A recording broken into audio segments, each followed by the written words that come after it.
오늘 이 저녁에 우리가 주님께서 서머나 교회에게 주신 말씀을 살펴보도록 하겠습니다. 지난 시간에 아시아의 7 교회 중에서 첫 번째 에베소 교회에게 주신 말씀을 살펴봤는데, 오늘 이 저녁에는 서머나 교회에 주신 말씀 2장 8절로 11절에 있는 말씀을 우리가 같이 생각하고 우리에게 주시는 교훈을 나누도록 하겠습니다. 서머나는 지금 현대 터키에 있는 한 지역인데, 현대에서 부르는 용어는 이즈미르라고 하는 이름으로 불리는 도시입니다. 그 에게해의 그 바다에 인접한 항구 도시고요. 1년에 비가 오는 넉 달 겨울만 제외하고는 1년 8달이 맑은 하늘, 또 청명한 날씨, 그리고 아름다운 해변을 끼고 있어서 이 성경의 기록 당시 로마 시대에는 로마 사람들의 휴양지로 손꼽혔던 도시가 바로 이 서머나라고 하는 도시입니다. 특별히 이 서머나 지역의 구릉지대에는 호화로운 별장들이 질비했었는데, 그래서 이것을 서머나의 왕관이라고, 그러니까 하나의 띠를 두른 것과 같은 호화로운 별장이 있어서 서머나의 왕관이라고 그렇게 불렀고, 서머나는 아시아의 보석, 그리고 에게해의 꽃이라고 이렇게 불리던 도시입니다. 그 서머나에 교회가 있었습니다. 그 교회가 바로 오늘 우리가 읽은 서머나 교회입니다. 오늘 이 서머나 교회에 주님께서 말씀하셨는데, 두 가지로 우리가 이 본문의 말씀을 정리할 수가 있겠습니다. 첫 번째, 서머나 교회는 핍박을 받는 교회였습니다. 핍박 가운데 있는 교회였습니다. 9절 말씀에 보니까 주님께서 서머나 교회의 사자에게 내가 내 환난과 궁핍을 알거니와 그러셨습니다. 너의 환난과 네가 당하는 환난과 너의 궁핍을 알거니와 그렇게 말씀하셨어요. 실상은 내가 부요한 자라. 자칭 유대인이라 하는 자들의 비방도 알거니와 실상은 유대인이 아니요 사탄의 회당이라, 이렇게 말씀하셨습니다. 서머나 교회가 받은 핍박과 환난은 황제 숭배와 연결되어 있었습니다. 당시 로마는 공식적으로 황제를 신으로 숭배하도록 했거든요. 이 요한계시록이 기록된 95년, 96년 경에는 황제 숭배가 공식적으로 이루어졌던 때입니다. 그렇기 때문에 황제 숭배를 거부하고 하나님만 유일신으로 섬기는 기독교인들은 로마 제국의 반역자로 역임을 당했고 핍박을 당할 수밖에 없었습니다. 이들은 공직에 나가는 것이 제한되어 있었습니다. 공직에 나가는 것이 제한되어 있었고, 그리고 고문을 당하고 핍박을 당하고 심지어는 재산도 몰수를 당했습니다. 여러분, 우리가 잘 아는 히브리서 10장 34절 말씀에 보면 초대교회 성도들에게 히브리서 저자가 한 말이 기록되어 있죠. 여기 보니까 너희가 갇힌 자를 동정하고 너희 소유를 빼앗기는 것도 기쁘게 당하는 것은 더 낫고 영구한 소유가 있는 줄 알미라 그랬습니다. 너희가 갇힌 자를 동정하고 갇힌 자를 같이 불쌍히 여기고 같은 마음을 품고 너희가 그와 동일한 모습으로 너희 자신을 여기는 것, 이것과 또 너희 재산을 빼앗겨도 기쁘게 당하는 것은 더 영원한 영구한 소유가 있는 줄 알미라. 이 말씀을 통해서 우리는 초대교회 성도들이 믿음으로 말미암아 믿음 때문에 옥에 갇히기도 하고 재산을 빼앗기도 했다는 것을 우리가 알 수가 있습니다. 서머나 교회도 그런 일이 있었던 것입니다. 믿음으로 말미암아 당하는 핍박, 믿음으로 말미암아 당하는 고난이 있었습니다. 그리고 믿음으로 말미암아서 더 좋은 자리, 더 높은 자리에 올라가지 못하고 허드렛 일을 해야 했을 것이고 경제적으로 이어지는 궁핍이 그들 가운데 있었을 것입니다. 여기 궁핍이라고 하는 것은 매우 극심한 가난을 얘기합니다. 매우 극심한 가난이 서머나 교회의 교회 성도들의 형편이었고 외부로부터 오는 핍박 가운데 교회는 고통을 당해야 했습니다. 그런데 여러분, 제가 말씀을 드렸죠. 서머나 교회는, 서머나 지역은 로마의 휴양 도시였다.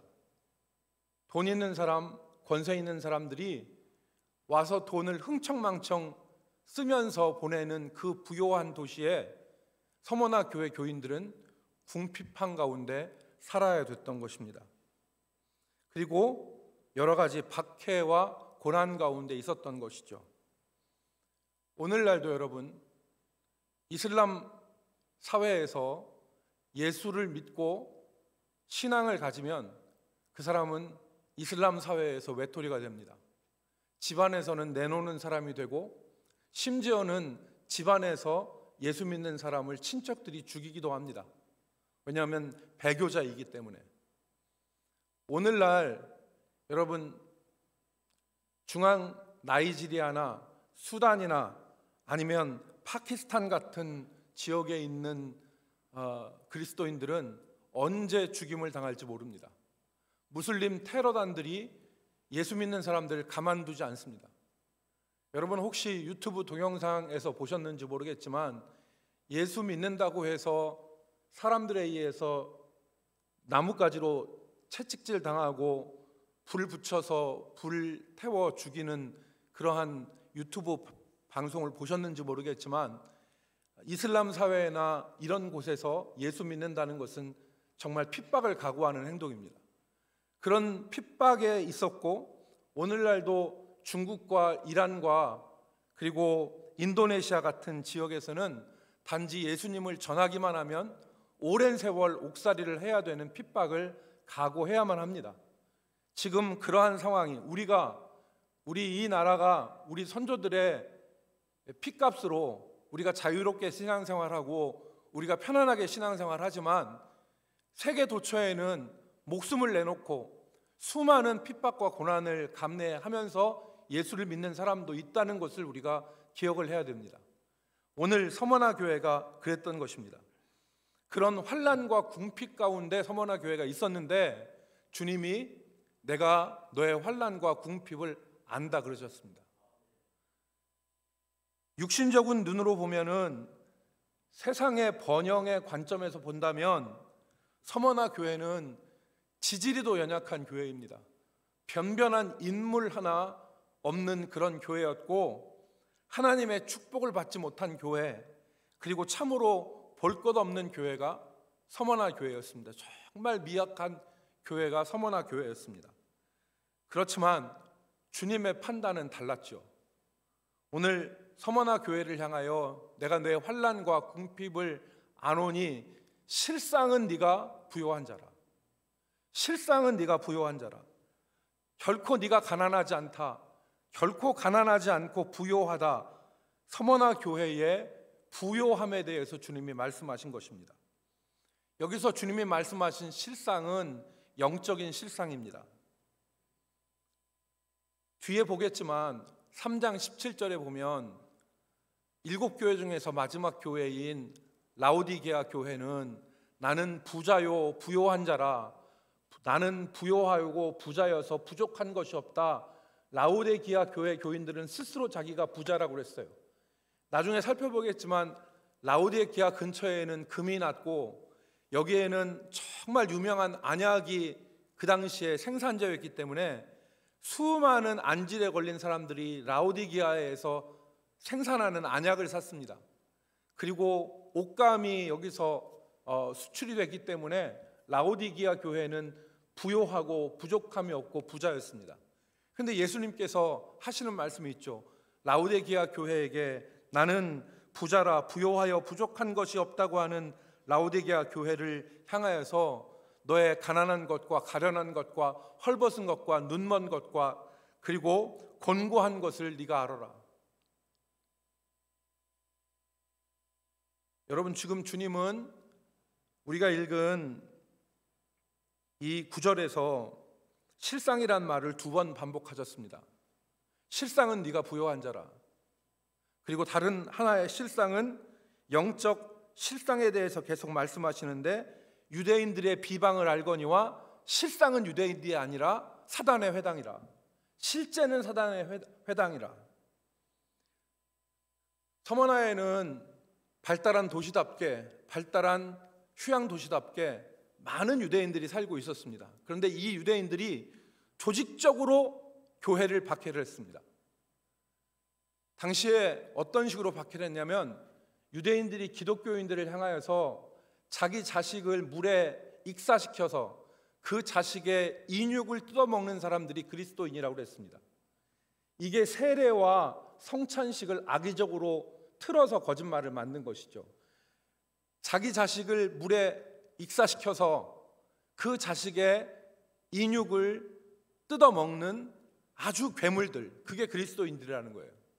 또 하나는 그리스도인들을 잠재적인 방화범으로 몰았습니다. 저것들은 언제 불질릴지 모르는, 30년 전에 네로가 로마에 대화재가 났을 때 그것을 기독교인들의 소행으로 모르고 기독교인들을 박해를 했는데, 마치 그것을 가지고 기독교인들은 언제 불을 지를지 모르는 방화범들이다, 이렇게 중상모략을 한 것입니다. 이것이 유대인들의 박해죠.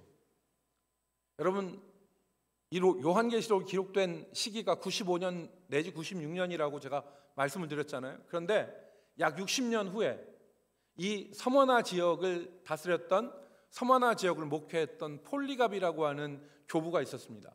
이 폴리갑이라고 하는 교부가 예수를 믿는다는 이유로 로마인들에 의해서 화형을 당해 죽습니다. 86세의 고령이 이 장작더미가 펼쳐지고 그 위에 기름을 부은 그 위에서 화형을 당해 죽는데, 이 폴리갑이 얼마나 인격이 고매했는지 로마인들도 다 감화 감동을 받았다고 그래요. 그런데 이 폴리갑을 죽이도록 자꾸 충동질한 자들이 누구냐면 유대인들이라는 거예요. 그리고 폴리갑이 불태워 죽게 되는 장작을 모아온 사람들이 누구냐면 유대인들이랍니다. 그러니까 유대인들이 교회를 핍박을 했다는 겁니다. 그런 핍박 가운데 있었는데, 실상은 유대인이 아니라 사탄의 역사다. 사탄의 역사다. 유대인들 배후에 있는 사탄의 역사다. 이렇게 말씀하신 것입니다. 오늘 우리가 이 서머나 교회에게 주신 말씀을 통해서 한 가지 우리가 기억해야 될 것은, 지금 주님이 서머나 교회의 영적인 눈을 열어주시는 것을 우리가 기억해야 됩니다. 그리고 우리도 우리의 삶에서 일어나는 다양한 사건들에 대해서 주님께서 말씀하신 실상의 눈으로 바라볼 수 있는 그러한 영적인 시각이 열려야 되는 것을 오늘 우리가 이 말씀에서 배울 수가 있습니다. 육신적인 눈으로만 볼 때는 서머나 교회는 물질적인 궁핍과 육체적인 가난으로 보잘것없는 교회였어요. 그러나 실상은 그 서머나 교회는 가난한 교회, 보잘것없는 교회, 형편없는 교회가 아니라 영적으로 부요한 교회였다는 거예요. 그리고 서머나 교회를 핍박하는 유대인들을 혈과 육으로 싸울 게 아니라, 그들을 미워할 게 아니라 그들 배후에 누가 있다? 사단의 역사가 있다. 그들은 실질적으로 사단의 회당이다 라고 주님이 말씀하신 영적 시각을 우리가 여기서 배워야 되는 것입니다. 바울 사도가 에베소서 6장 12절에서 말씀했죠. 우리가 잘 아는 것입니다. 우리의 씨름은 혈과 육을 상대하는 것이 아니오, 통치자들과 권세들과 이 어둠의 세상 주관자들과 하늘에 있는 악한 영들이라. 여기 통치자들, 권세들, 이 어둠의 세상 주관자들, 하늘에 있는 악한 영들은 영적 실체들입니다. 이 세상의 배후를 움직이는 이 영적 실체들, 우리가 싸울 것은 혈과 육을 가지고 감정과 분노를 가지고 있는 대상이 아니라 이 세상을 주관하는 악한 영들, 어둠의 주관자들과 우리가 싸워야 되는 것이 영적 실체의 모습이라는 것을 우리에게 깨닫게 하는 것입니다. 가이사랴 빌립보에서 베드로가 예수님께 주는 그리스도시요 살아계신 하나님의 아들이십니다 라고 고백을 했습니다. 그리고 나서 주님께서 베드로를 칭찬하시고, 그리고 주님이 고난당하시고 죽으시고 3일 만에 다시 살아나실 것을 말씀하셨을 때 베드로가 화를 내면서 절대 그런 일은 있어서는 안 됩니다 라고 주님을 가로막았습니다. 절대 그런 일은 있어서 안 됩니다. 그때 주님이 베드로에게 하신 말씀을 우리가 잘 알죠. 사탄아, 내 뒤로 물러가라. 사탄아, 내 뒤로 물러가라. 너는 나를 넘어지게 하는 자로다. 예수님은 베드로 배후에서 주님의 십자가의 구속사역을 가로막는 사단을 보시고 그 사단을 책망하신 것입니다. 여러분, 우리의 삶의 모든 문제들이 이러한 영적인 문제와 연결되어 있습니다. 그리고 우리가 마주하는 문제, 우리가 접촉하는 사람들, 우리가 또 관계되어지는 모든 일들 가운데 이러한 영적인 실체가 있음을 우리가 눈을 떠야 됩니다. 그것이 바로 믿음, 영안이 열린 그리스도인이고, 육체적인 모습으로 살아가지 않고 하나님의 뜻을 살아가는 성령의 사람들, 영적 싸움을 싸우는 성도들의 모습이라는 것을 우리가 기억해야 됩니다. 이게 왜 중요하냐? 영적이고 본질적인 문제가 해결돼야 육체적이고 물질적인 문제도 해결함을 받게 되기 때문에 그렇습니다. 여러분, 우리가 잘 아는 대로 요한 3서 2절에 보면 사랑하는 자여, 내 영혼이 잘된 같이 내가 범사에 잘되고 강건하기를 내가 간구하노라 그랬어요. 사랑하는 자여, 내 영혼이 잘됨 같이, 영혼이 잘되는 것과 같이 내가 범사에 잘되고 강건하기를 내가 간구한다. 즉 우선권이 어디에 있느냐? 영혼의 잘됨이에요. 그러니까 우리가 영적인 질서 가운데서, 바른 모습 가운데서 바로 서 있을 때 우리의 육체적인 모습, 우리의 관계적인 모습도 올바르게 세워줄 수 있다는 것을 우리가 알아야 됩니다.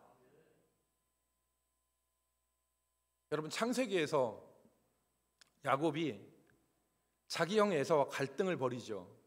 무엇 때문에 갈등을 벌입니까? 장자권 때문에 갈등을 벌이죠. 자기 형 에서의 장자권으로 갈등을 벌이는데, 심지어는 어떻게 합니까? 자기 아버지를 속이고 자기 형의 축복을 가로채서 장자권을 뺏어요. 그래서 이 둘이 어떻게 됩니까? 이 둘이 집안에서 분란이 있어서 이 두 사람이 같이 살지를 못합니다. 그러니까 어머니가 둘 중에 하나는 죽게 생겼으니까, 야곱이 죽게 생겼으니까 이 야곱을 삼촌 라반의 집으로 도피를 시키잖아요. 혈과 육의 싸움에서 분쟁이 생겨서 야곱은 장자가 되기를 원했지만 장자가 되어서 집을 지키기는커녕 오히려 집을 떠나야만 되는 형편이 된 거예요. 그런데 이 문제가 어디서 해결이 됩니까? 창세기 28장에 베델에서 야곱이 하나님을 만납니다. 그리고 하나님을 만난 이후에 영적인 문제가 바로 되니까, 이후에 야곱의 삶의 문제에 있어서 자기에게 임금을 10번씩이나 속인 삼촌 라반을 똑같이 속이지 않고 삼촌에게 똑바로 대하고, 그리고 두 번째로는 자기를 치러 400여 명의 군사를 몰고 오는 형 에서를 긍휼한 마음으로 품을 수 있는 사람이 되지 않습니까? 이게 실상을 보는 믿음의 눈이에요. 실상을 보는 믿음의 눈입니다. 오늘 우리가 실상을 바라보는 믿음의 성도들이 되기를 주의 이름으로 축복합니다. 영적으로 헛다리 짚지 말고 실상을 바라보는 우리 성도들 되기를 주의 이름으로 축복합니다. 두 번째, 오늘 본문 말씀은, 오늘 우리에게 주신 말씀은 죽음과 고난을 두려워하지 말라는 거예요. 죽음과 고난을 두려워하지 말아라. 2장 10절 말씀을 우리 같이 한번 읽어볼까요? 2장 10절, 너는 시작. 너는 장차받을 고난을 두려워하지 말라. 볼지어다 마귀가 장차 너희 가운데서 몇 사람을 옥에 던져 시험을 받게 하리니 너희가 10일 동안 환난을 받으리라. 내가 죽도록 충성하라. 그리하면 내가 생명의 관을 내게 주리라. 아멘. 주님이 첫 번째 하신 말씀은 장차 받을 고난을 두려워하지 말라는 것입니다. 그리고 두 번째는 마귀가 너희 가운데 몇 사람을 옥에 던져 시험을 받게 할 것이라고 하셨는데, 세 번째 중요한 말씀은 10일 동안 받아야 된다 그랬어요. 이 10일이 언제의 기간이라고 하는 것이 의문이죠. 10일이 얼마가 되느냐? 그런데 여기서 12일보다 더 중요한 말이 있습니다. 그게 바로 뭐냐면 옥에 던져진다는 의미예요. 아까 말씀드린 대로 서머나 교회는 환난과 핍박 가운데 있는 교회였는데, 환난과 핍박, 예수를 믿음으로 말미암아 당하는 환난과 핍박을 두려워하지 말라고 주님 말씀하셨어요. 그리고 너희 중에 몇 사람은 옥에 던져진다 그랬습니다. 여러분, 오늘날에 옥에 던져지는 것은 어떤 의미가 있냐면 감금의 의미가 있습니다. 활동을 억제하고 묶어놓는 감금의 의미가 옥에 던져지는 거예요, 오늘날의 의미에 있어서는. 그런데 초대교회에서의 옥에 던져지는 것은 감금이 아니라 처형의 전 단계죠. 옥에 던져지는 것은 처형의 전 단계예요. 많은 그리스도인들이 옥에 던져져서 사자밥이 됐고 화형에 처해졌고 그리고 가시밭길을 걸어서 죽음을 맞이했습니다. 그러니까 여기에서 너희 중에 몇 사람은 옥에 던져진다는 것은 너희 중에 몇 사람은 죽는다 그 말이에요. 이 10일이라는 기간은 정확한 며칠, 날짜로 해서 10일인지 아니면 짧은 기간으로 해서 10일인지는 우리가 정확하게 알지 못해요. 단 서머나 교회에 핍박이 있을 것과 그 중에 몇 사람은 죽음을 당할 것이라는 것을 말씀하신 것입니다. 그런데 그 죽음을 두려워하지 말라. 그 고난을 두려워하지 말라. 왜? 8절 말씀에 이유가 있죠. 오늘 우리가 있는 8절 말씀에 보니까 주님이 처음이요 마지막이요, 처음이며 마지막이요, 죽었다가 살아나신 이가 그랬어요. 주님은 알파와 오메가인 거죠. 역사의 시작부터 역사의 종점까지, 역사의 모든 순간에 주님이 계시지 않는 곳이 없고 주님이 관여하지 않은 시간이 없는 것이죠. 그렇기 때문에 처음이요 마지막이요, 죽었다가 다시 살아나시니, 고난당해서 죽었지만 다시 살아나시니, 그분이 나의 주님, 서머나 교회의 주님이셨던 겁니다. 그러므로 두려워하지 말라는 거예요. 오늘도 마찬가지입니다. 죽음과 고난은 인간에게 있어서 가장 두려운 것입니다. 누가 고난을 두려워하지 않고 누가 죽음을 두려워하지 않겠습니까? 그렇지만 죽음과 고난이 절대적으로 그리스도인들에게 두려움의 대상이 될 수는 없습니다. 죽음과 고난을 두려워하지 않는 사람은 없어요. 하지만 그리스도인들은 절대적으로 죽음과 두려움 앞에서 벌벌 떨지 않아요. 왜? 그 고난 가운데 주님이 함께 하시기 때문에. 처음과 나중이 되시는, 그리고 그 죽음 가운데 주님이 생명의 역사로 우리를 붙들어 주시기 때문에. 그래서 고난을 당할 때, 죽음을 맞이할 때 두렵고 떨리고 힘들고 괴롭고 고통스럽지만 그것이 절대적으로 우리를 삼키지 못하는 것은 주님께서 처음과 나중이시오, 죽었다가 살아나신 이시기 때문에 그렇습니다. 그 주님이 계시기 때문에 고난 가운데도 내가 이 고난을 마치 두들겨 맞는 것처럼 이 고난을 당하지만 이 고난 가운데 나와 함께 계신 주님이 계시다. 그리고 이 주님이, 죽었다가 다시 살아나신 주님이 이 죽음 너머에서 나를 붙들어 주심을 내가 믿는 것이다 라고 하는 것입니다. 그래서 여러분,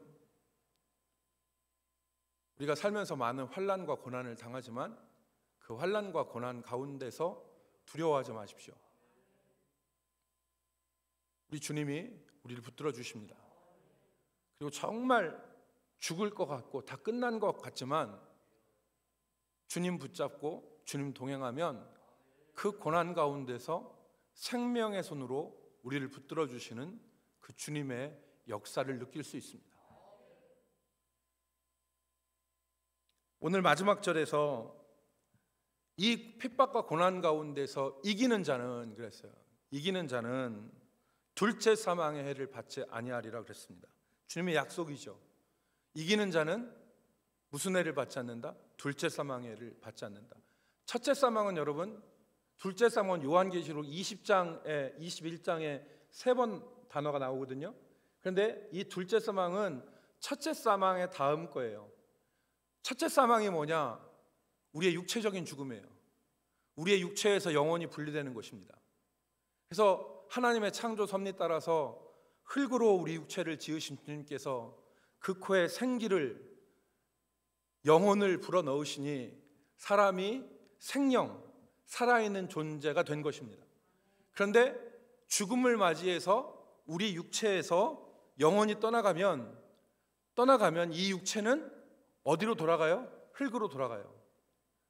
육체는 흙으로 돌아가게 되어 있고 영혼은 하나님이 예비하신 처소로 돌아가게 되어 있어요. 그런데 둘째 사망은 뭐냐? 이 첫째 사망을 피할 사람은 아무도 없습니다. 그래서 둘째 사망은 당하는 사람이 있고 당하지 않는 사람이 있어요. 둘째 사망을 당하는 자 누구냐? 둘째 사망은 영원한 생명이신 하나님과 분리되는 거예요.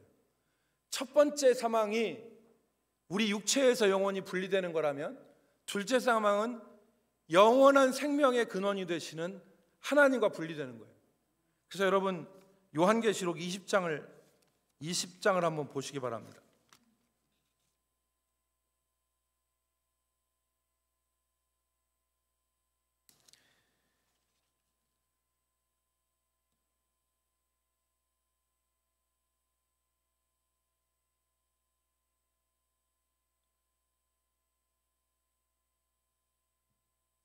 (20장 6절) 말씀을 볼까요? 20장 6절 시작. 이 첫째 부활에 참여하는 자들은 복이 있고 거룩하도다.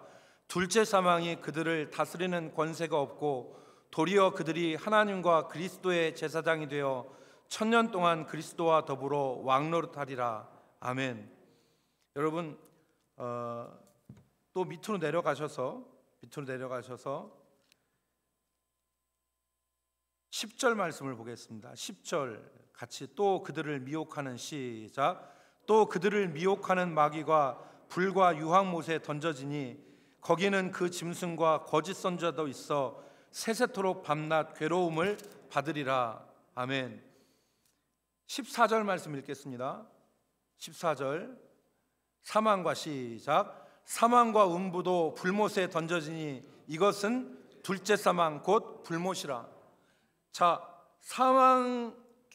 사망과 음부도 불못에 던져지는데 이것이 둘째 사망 곧 불못이라 그랬습니다.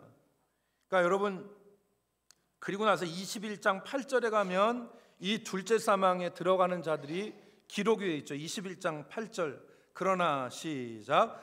그러나 두려워하는 자들과 믿지 아니하는 자들과 흉악한 자들과 살인자들과 음행하는 자들과 점술가들과 우상 숭배자들과 거짓말하는 모든 자들은 불과 유황으로 타는 못에 던져지리니 이것이 둘째 사망이라. 영원히 꺼지지 않는 불과 유황으로 타는 못에 던져져서 영원한 하나님, 생명의 근원 되시는 하나님과 분리되어지는 것, 이것이 둘째 사망입니다. 제가 여러분들에게 말씀드렸듯이 사람의 영혼은 죽지 않습니다. 사람의 영혼은 사람의 육체의 생명이 끝난다고 해서 사람의 영혼이 없어지는 것이 아닙니다. 사람의 영혼은 죽지 않습니다. 그래서 이 영혼이 세세토록 꺼지지 않는 불과 유황 불못에 던져지는 둘째 사망을 당하는 자들도 있고, 부활하여 영원한 생명 되신 하나님과 함께 영생하는 영혼도 있는 것입니다. 오늘 그래서 이 고난을 이기는 자, 이 고난 가운데 두려워하지 않고 죽음 가운데 두려워하지 않고 믿음을 지키며 신앙을 지킨 자들에게는 둘째 사망의 해를 당하지 않게 하신다고 그랬습니다. 우리가 말씀 한 절 읽고 말씀을 마치도록 하겠습니다. 마태복음 10장 28절로 한 절 읽겠습니다. 몸은 죽여도 시작. 몸은 죽여도 영혼은 능히 죽이지 못하는 자들을 두려워하지 말고 오직 몸과 영혼을 능히 지옥에 멸하실 수 있는 이를 두려워하라. 아멘. 오늘 우리에게 주시는 교훈입니다. 몸은 죽여도 영혼은 능히 죽이지 못하는 자들을 두려워하지 말고 오직 몸과 영혼을 능히 지옥에 멸하실 수 있는 하나님을 두려워하며 살아가라는 것입니다. 사랑하는 성도 여러분, 우리가 직면한 문제의 실상을 볼 수 있는 영안이 열린 믿음으로 세상을 바라보고 영적 싸움으로 세상을 살아가는 성도들이 되기를 바랍니다. 특별히 우리가 믿음으로 인하여 당하는 고난과 핍박 가운데서 두려워하지 말고 그 고난 가운데 처음과 끝이 되시고 죽었다가 다시 살아나신 생명의 주님을 의지하여서 그 주님과 동행함으로 능히 이겨나가는 우리 성도들이 되기를 주의 이름으로 축복합니다. 기도하겠습니다. 거룩하신 하나님, 고난 가운데 두려워 떨지 않게 하시고 오직 우리의 몸과 영혼을 능히 지옥에 멸하실 수 있는 하나님 두려워하며 생명의 주님을 의지하여 고난의 자리라도 이겨나갈 수 있는 저희들 되게 하여 주옵소서. 예수님의 이름으로 기도 올리옵나이다. 아멘.